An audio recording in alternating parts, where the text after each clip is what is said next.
सभी छात्रों को नमस्कार। आप सभी के लिए यह हिंदी साहित्य प्रथम प्रश्न पत्र की पहली कक्षा है। आप लोग ध्यानपूर्वक अपने पाठ्यक्रम को देखेंगे। आपका जो पहला प्रश्न पत्र है वह आदिकाल एवं भक्तकालीन काव्य संग्रह, ये पुस्तक आपको पढ़नी है। डॉक्टर हेतु भारद्वाज द्वारा संपादित किताब। एक संक्षेप में हम यह जान लें कि यह जो हमारा हिंदी साहित्य जो आपको पढ़ना है, इसके इतिहास के विषय में हम औपचारिक जानकारी, क्योंकि यह प्रथम प्रश्न पत्र में आपको आदिकाल और भक्तिकाल के कुछ प्रतिनिधि कवियों की कविताओं को पढ़ना है। अब हिंदी साहित्य का जो इतिहास लिखा गया है तो यह तकरीबन 1000 वर्षों का, बीते 1000 वर्षों का इतिहास है। क्योंकि आचार्य रामचंद्र शुक्ल जो हिंदी के बड़े साहित्य के बड़े समीक्षक हैं, आचार्य हैं, उन्होंने हिंदी साहित्य का जो आरंभ है 11वीं शताब्दी से माना है। उन्होंने इसे राजा भोज के समय संवत 1050 के लगभग से माना है। और राहुल सांकृत्यायन, डॉक्टर राम कुमार वर्मा, बाबू गुलाब राय, आचार्य हजारीप्रसाद द्विवेदी, आचार्य विश्वनाथ प्रसाद मिश्र जैसे बड़े विद्वान भी यह मानते हैं कि 10वीं 11वीं शताब्दी के आसपास ही हिंदी का यह साहित्य का जो इतिहास है वह प्रारंभ होता है। अब हिंदी साहित्य के इतिहास का वर्गीकरण, उसका विभाजन, काल विभाजन बड़े विद्वान जो समीक्षकों ने, इतिहासकारों ने किया है। और इस संदर्भ में विचार करते हुए आचार्य रामचंद्र शुक्ल ने लिखा है, प्रत्येक काल का एक निर्दिष्ट सामान्य लक्षण बताया जा सकता है। किसी एक ढंग की रचना की प्रचुरता से अभिप्राय यह है कि शेष दूसरे ढंग की रचनाओं में से चाहे किसी एक ढंग की रचना को लें, वह परिमाण प्रथम के बराबर न होगी। दूसरी बात है ग्रंथों की प्रसिद्धि। किसी काल के भीतर एक ही ढंग के बहुत अधिक ग्रंथ चले आते हैं, उस ढंग की रचना उस काल के लक्षण के अंतर्गत मानी जाएगी। प्रसिद्धि भी किसी काल की लोक प्रवृत्ति की प्रतिध्वनि है। इन दोनों बातों की ओर ध्यान रखकर काल विभाजन का नामकरण किया गया है। अब इस मान्यता को ध्यान में रखकर आचार्य रामचंद्र शुक्ल ने हिंदी साहित्य के ये पिछले 1000 वर्षों के इतिहास को 4 कालों में बांटा है। पहला काल आदिकाल, जिसे उन्होंने वीरगाथा काल कहा है, जिसका जो समय है संवत के हिसाब से, सन के हिसाब से नहीं, संवत के हिसाब से, संवत 1050 से संवत 1375, यह जो काल है यह प्रारंभिक काल है, आदिकाल है, जिसको उन्होंने वीरगाथा काल कहा है। दूसरा काल आदिकाल के पश्चात वह है पूर्व मध्यकाल यानी भक्ति काल, जो संवत 1375 से 1700 संवत तक है। तीसरा काल है उत्तर मध्यकाल यानी रीतिकाल, जो संवत 1700 से 1900 तक है। चौथा काल है आधुनिक काल यानी गद्य काल, संवत 1900 से आज तक है।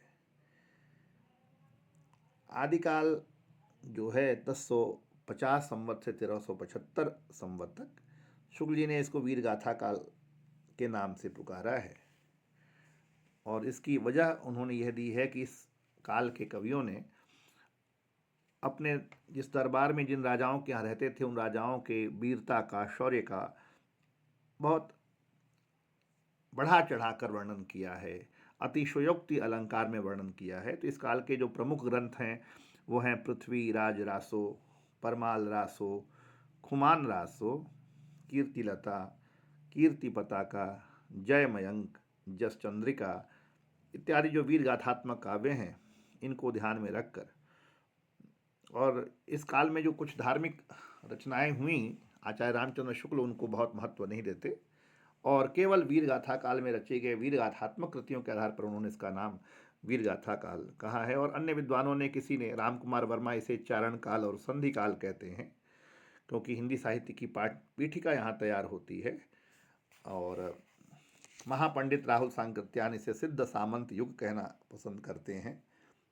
द्विवेदी जी, आचार्य हजारीप्रसाद द्विवेदी ने इसको आदिकाल कहा है, क्योंकि आदिकाल की जो प्रवृत्तियां हैं वो सब यहाँ पर दिखाई देती हैं। और वरिष्ठ कथाकार, सुप्रसिद्ध कथाकार चंद्रधर शर्मा गुलेरी ने इसे अपभ्रंश काल नाम दिया है। ये सब नामों नामकरण जो अन्य अनेक विद्वानों ने किए हैं, उनमें आज तक सबसे प्रामाणिक और स्वीकृत नाम आचार्य रामचंद्र शुक्ल का दिया हुआ ही है, जिसे वो वीर गाथा काल के नाम से कहते हैं।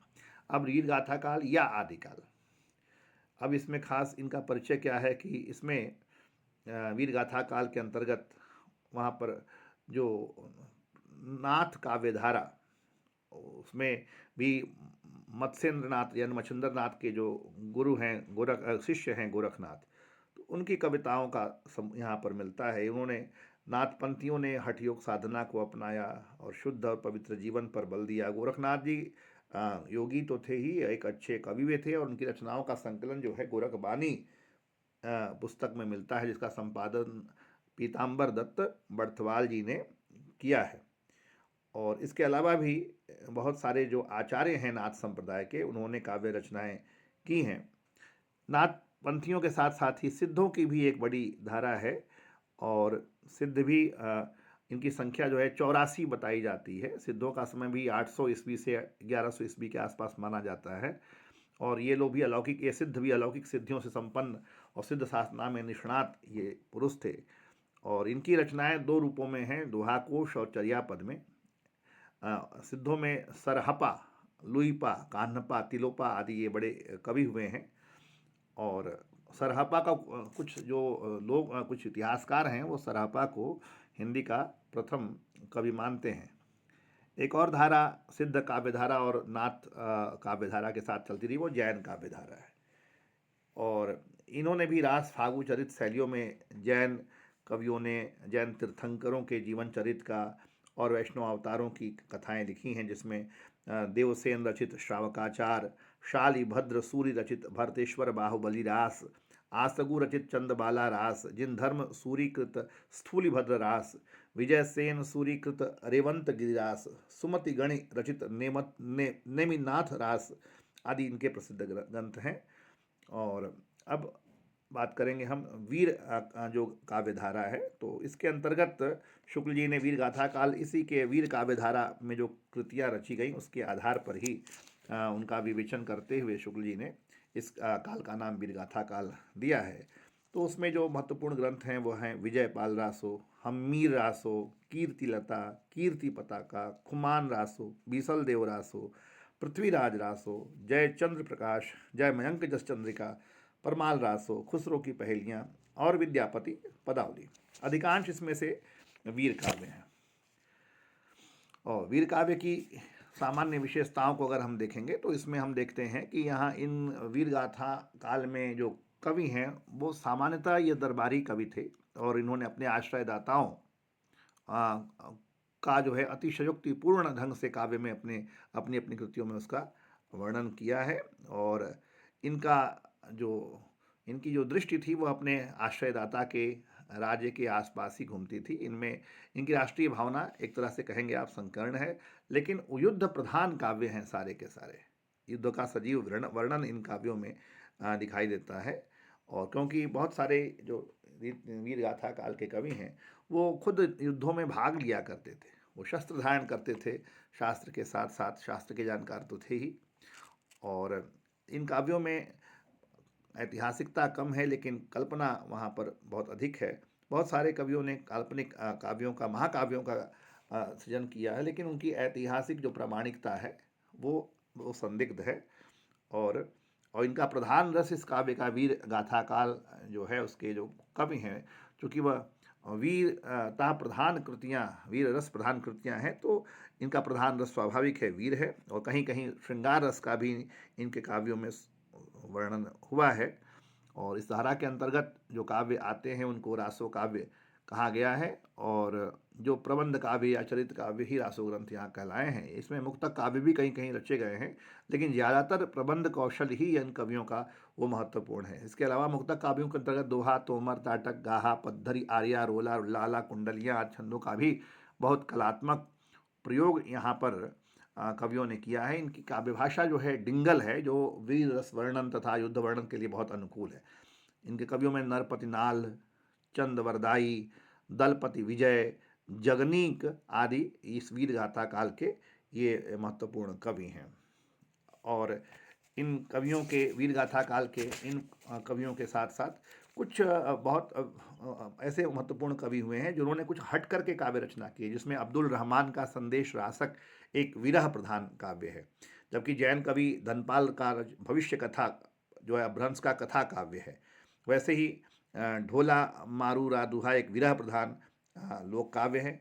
इसी काल में विद्यापति भी आते हैं, जो आदिकाल के एक श्रेष्ठ कवि हैं, लेकिन वो वीर रस के कवि नहीं है, वो भक्ति प्रधान, श्रृंगार प्रधान उनकी रचनाएं हैं। उन्होंने संस्कृत में, अवहट्ट में, मैथिली भाषाओं में काव्य रचना की है। वे महान एक कवि भी थे, पंडित भी थे, प्रेम और श्रृंगार के कवि हैं। उनकी कीर्तलता एक चरित्र काव्य है, जिसमें कीर्ति सिंह की वीरता का वर्णन है। और पदावली जो विद्यापति ने लिखी है, उनकी श्रेष्ठतम रचना है, जिसमें मूलतः श्रृंगार प्रेम के दोनों ही पक्षों, संयोग और वियोग का वर्णन है। वहाँ कहीं कहीं विनय और भक्ति के भी पद मिलते हैं। तो इस प्रकार पदावली जो विद्यापति की है, वो अपने पदों की कोमलता, सुकुमारता, माधुर्य का वहाँ अद्भुत समन्वय है। एक और महत्वपूर्ण कवि वीर गाथा काल में है, उनका नाम है अमीर खुसरो। ये अरबी, फारसी, तुर्की, संस्कृत के विद्वान हैं। इन्होंने तकरीबन 100 पुस्तकें लिखी हैं और कई लाख उनके शेर हैं, अशार हैं, गज़लें हैं उनकी। अभी उनकी 20-22 पुस्तकें उपलब्ध हैं। उनकी पहेलियाँ और मुकरियाँ बहुत प्रसिद्ध हैं। और अमीर खुसरो की सबसे बड़ी देन क्या है कि उस काल में उन्होंने खड़ी बोली में काव्य रचना की है। वहाँ मनोरंजन भी है, वहाँ रसिकता प्रधान भी है। तो इस तरह से हम देखते हैं कि आदिकालीन साहित्य में विभिन्न काव्य धाराओं का समावेश होता है। धन्यवाद।